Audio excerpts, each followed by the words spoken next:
আসসালামু আলাইকুম। আপনাদের স্বাগতম জানাচ্ছি আজকের কৃষিভিত্তিক একটি বিশেষ ব্লগ ভিডিওতে, যেখানে আমরা কথা বলবো একটি আধুনিক প্রযুক্তি নির্ভর মরিচ চাষ নিয়ে। যেই মরিচ চাষ একদিকে উৎপাদন বাড়াচ্ছে, ঠিক অন্যদিকে কৃষকদের আয়ের উৎস বৃদ্ধি করছে। তো আমাদের এই বিষয় নিয়ে থাকবে আজকের ভিডিও। তো চলুন দেখে আসি। আমরা কিন্তু জানি বাংলাদেশ কৃষি প্রধান দেশ, আর এই কৃষি বাংলাদেশের একমাত্র মেরুদণ্ড। আর এই কৃষির প্রতিটি শাখায় এখন লেগেছে আধুনিকতার ছোঁয়া। আজ আমরা জানবো কিভাবে আধুনিক কৃষি প্রযুক্তির ব্যবহারে মরিচ চাষ হচ্ছে একটি লাভজনক ও টেকসই উদ্যোগ। তবে এই উদ্যোগটি নেওয়ার আগে অবশ্যই আপনাকে মরিচের জাত নির্বাচন করতে হবে। মরিচ চাষের শুরুটাই হয় উন্নত জাত নির্বাচন ও সঠিক চারা পদ্ধতির মাধ্যমে। বর্তমানে কৃষকরা বেছে নিচ্ছেন হাইব্রিড জাতের চারা, যা বাংলাদেশ কৃষি গবেষণা ইনস্টিটিউটের উদ্ভাবিত একটি জাত। তবে চারা রোপণের আগে ট্রেতে বীজ বপন যদি করতে পারেন এবং গ্রিনহাউস বা প্লাস্টিক শেডে সংরক্ষণ করতে পারেন, তাহলে অবশ্যই অনেক ভালো হয়, যাতে চারা হয় সবল, রোগমুক্ত ও সমান বৃদ্ধির উপযোগী। তবে একটি বিষয় আপনাকে খেয়াল করতে হবে, যে এই সঠিক পদ্ধতিতে চারা রোপণ করার জন্য আপনাকে সর্বপ্রথম যেটা খেয়াল করতে হবে সেটা হচ্ছে জমি প্রস্তুতের সময় ট্রাক্টর বা পাওয়ার টিলারটা যেন ভালোভাবে মাটিগুলো ঝুরঝুরে করে। এরপর জৈব সার বা বিভিন্ন কীটনাশক দিয়ে আপনি জমিটাকে প্রস্তুত করবেন এবং চারাটি সঠিক নির্দিষ্ট দূরত্ব বজায় রেখে যাতে গাছ ভালোভাবে বেড়ে ওঠে এবং অনেক বড় হয়, সেই মাপটা কিন্তু ঠিক রাখতে হবে। তার সাথে সাথে জলবায়ু পরিবর্তনে পানির সঠিক ব্যবহার অত্যন্ত জরুরি। এজন্য আধুনিক চাষিরা ব্যবহার করেছেন ড্রিপ। আপনারা দেখতে পাচ্ছেন যে মরিচ গাছের নিচে এক প্রকার পলিথিন বেছানো হয়েছে, যার কারণে আগাছাগুলো বেড়ে না ওঠে এবং সেচ যেন জমিতে কম লাগে এবং মাটির উর্বরতা ধরে রাখার জন্য বিশেষ করে এই পলিথিনটা ব্যবহার করা হয়। তাছাড়া আপনার এই চারা রোপণের এমনিতেই ভালো জাতের যদি বীজ হয়, তাহলে ৪৫ থেকে ৬০ দিনের মধ্যেই মরিচ আপনি সংগ্রহ করতে পারবেন। এজন্য আধুনিক পদ্ধতিতে মরিচ চাষ শুধু উৎপাদন বাড়াচ্ছে না, কৃষকদের আর্থিক নিরাপত্তাও নিশ্চিত করছে। প্রযুক্তির সহায়তা, সঠিক প্রশিক্ষণ ও সৃজনশীল মানসিকতা থাকলে এ খাত হতে পারে যুব সমাজের জন্য একটি সম্ভাবনাময় কর্মসংস্থান। তো আমরা এই মুহূর্তে দেখতে পাচ্ছি যে মরিচ গাছে যেই মরিচ উঠানোর মতো বয়স হয়ে গেছে, সেই মরিচগুলো এখন উঠানো হচ্ছে। তা আমরা এই মুহূর্তে কথা বলবো যে চাষির সঙ্গে, যে এখানে কি কি জাত আছে এবং কেমন খরচ হচ্ছে এই আধুনিক প্রযুক্তিতে কৃষিটা করার জন্য, এবং তার কত টাকা এখানে অলরেডি খরচ হয়েছে এবং এখান থেকে কি পরিমাণ মরিচ আসার সম্ভাবনা আছে। তো এই বিষয় নিয়ে আমরা চাষির সঙ্গে বিস্তারিত কথা বলবো। তো চলুন কথা বলা যাক। চলে এসেছি এখন চাষির কাছে। তা আমরা তার থেকেই শুনবো যে এই খরচের পরিচর্যার এবং কেমন কি খরচ হচ্ছে এই বৃত্তান্ত নিয়ে। তো আসসালামু আলাইকুম ওয়ালাইকুম ভাই, ভালো আসসালাম। আছেন? আলহামদুলিল্লাহ ভালো আছি। তো আমি আপনাদের এই আধুনিক প্রযুক্তিতে কৃষি এই মরিচ চাষটা নিয়ে আমি অনেক আগ্রহী প্রকাশ করছি এবং আমার অনেক ভালো লাগছে। তো এর জন্যই আপনার থেকে আর জানার জন্য আগ্রহী আমি, যে আপনার এখানে কি কি জাত আর কি মরিচের কি কি জাত নির্বাচন করছেন আপনি? এখানে এখানে আছে সিনজেন্টার কোম্পানির ঝুমকা। হুম। আহ, সিনজেন্টা কোম্পানির ঝুমকা ঝুমকা জাতের একটা মরিচ। জাতের মরিচ। হ্যাঁ। আর আর কি জাত আছে? এ সাইডে আছে মালিক সিড কোম্পানির super hot. Malik seed company super hot. Super hot. জি। আর ওই সাইডে আছে তিন চার, ওইটি আছে হচ্ছে আপনার ওইটি আছে সুপ্রিম সিড কোম্পানির সুপার হট, এই Sundrop Sundrop Sundrop. Supreme seed company Supreme Sundrop. Seed জি। কোম্পানি তো সানডপ, এটা হচ্ছে এখানে এয়ার মালিক। আপনার টোটাল জমিটা কতটুকু আছে এখানে? এখানে 14 কাঠা হবে জমি। 14 কাঠা।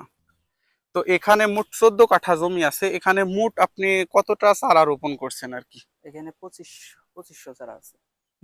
জি জি। তো এখানে আপনার একটি গাছ থেকে যেই আপনার এক একটা জাতের মরিচ কেমন আশা করবেন আর কি, আর কতদিনের স্থায়িত্বকাল? মরিচটা দিবে কয় মাস পর্যন্ত এবং কেমন পর্যায় পর্যন্ত মরিচটা হবে? মরিচটা আপনার হচ্ছে পরিচর্যার পর মরিচটা হয়। জি জি আর তোমার যদি পরিচর্যা ভালো হয় তাহলে বেশি দিন আশা করা যাবে, আর যদি পরিচর্যা খারাপ হয় তাহলে অল্প দিন। জি জি। এই কোম্পানির প্যাকেটের উপর লেখা আছে তোমার হচ্ছে এটা হচ্ছে 7 মাস হারভেস্ট করা যাবে। হারভেস্ট করা মানে 7 মাস পর্যন্ত হারভেস্ট করা মরিচ যাবে। সে উঠাইতে পারবেন, হ্যাঁ। উত্তোলন করতে পারবেন আপনারা। আর এখন আপনার একটা বিষয় সেটা হচ্ছে যে এই যে গাছের নিচে আমরা লক্ষ্য করলে দেখতে পাচ্ছি যে আপনি পলিথিনের ট্রে দিছেন, তো এটা দেওয়ার কারণ কি আগাছা জন্মানো প্রতিরোধ করে এর জন্যই, নাকি এমনিতে আর অন্য কোনো ফ্যাসিলিটি বা অন্য কোনো সুবিধা আছে? না, শুধুমাত্র আগাছা দমনের জন্যই না, এখানে আরো বিষয় আছে।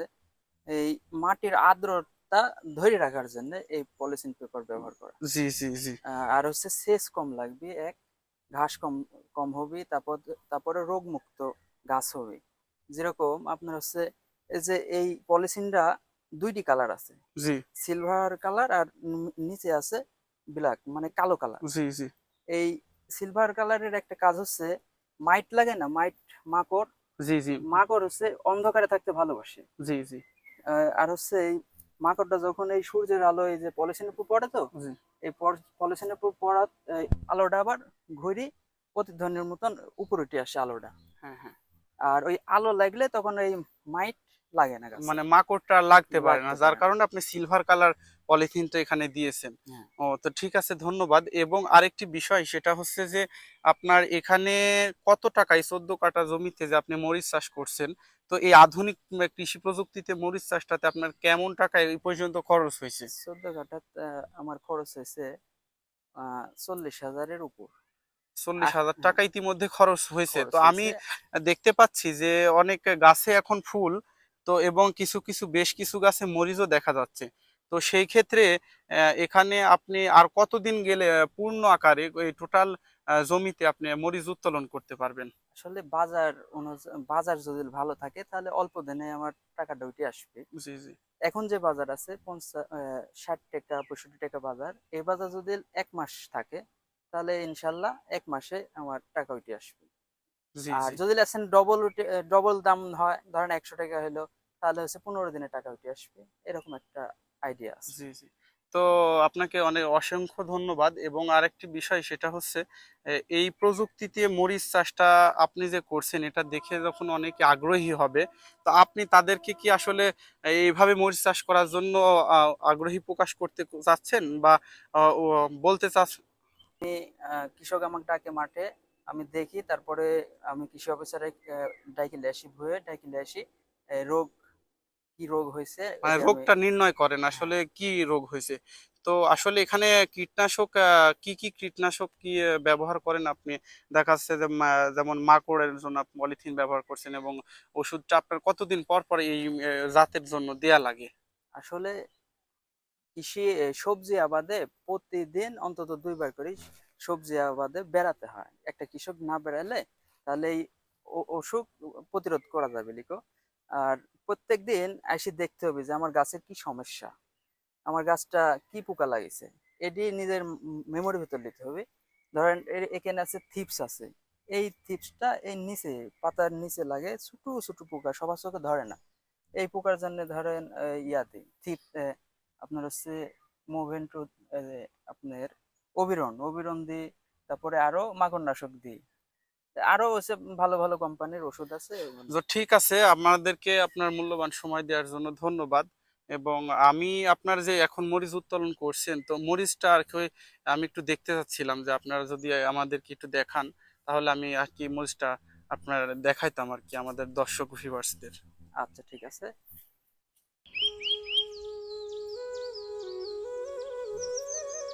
যে দেখেন মরিচ।